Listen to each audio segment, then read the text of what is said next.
Have you ever had someone speak words of hope to you? That person who basically told you what your destiny was, that what you could do, what you could accomplish, that you could not only achieve a purpose that would alter your destiny, but possibly alter the destinies of all of those around you. Do you remember how you felt? At first, it's a little scary, isn't it? You're like, ooh, that's scary. And then all of a sudden you think, yes, this is it. And suddenly hope rises up in you.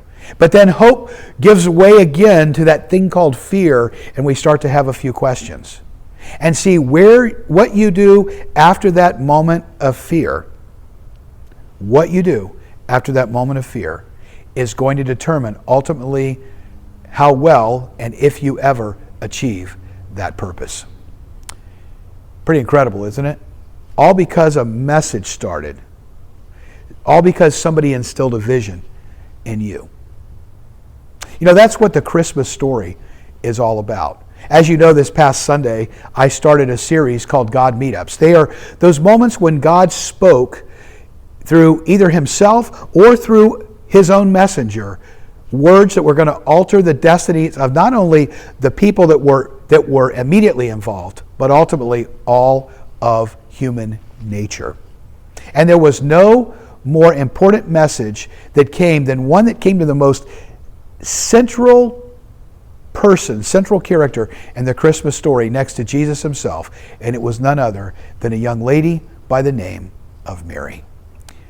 This coming Sunday, December 12th at Community Bible Church, I'm going to be talking about Mary. You know, I think about that song, Mary, Did You Know? Boy, if I had Mary here, I'd ask her a lot of questions. Mary, did you know he was going to be crucified? Mary, did you know that he was going to be beaten?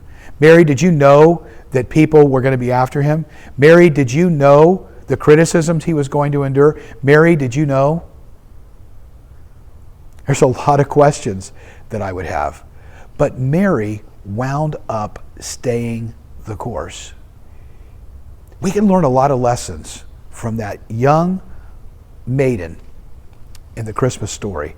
And we're going to be looking at that this coming Sunday, that when God gives us a vision and a purpose and said, here is your destiny, what are the qualities that are necessary to be able to achieve that destiny in the way that God wants us to achieve it? We'll be talking about that this coming Sunday right here at Community Bible Church. We're located 1 mile west of I-95, 1 mile east of 441 at the corner of Griffin Road and Southwest 30th Avenue.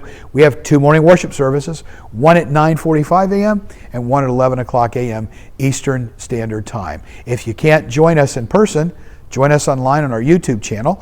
And if we do not have your information, send us an email and your cell phone number contained in that email to info, I-N-F-O, at CBCFL, as in Community Bible Church, and the abbreviation for Florida, info at cbcfl.org, and we'll make sure we get you on the list. We'll see you this Sunday, because I got to tell you, God has a message and a purpose for you. And he's also given us an example on what we need to do when things get tough on the way to achieving his destiny for us. We'll see you this coming Sunday.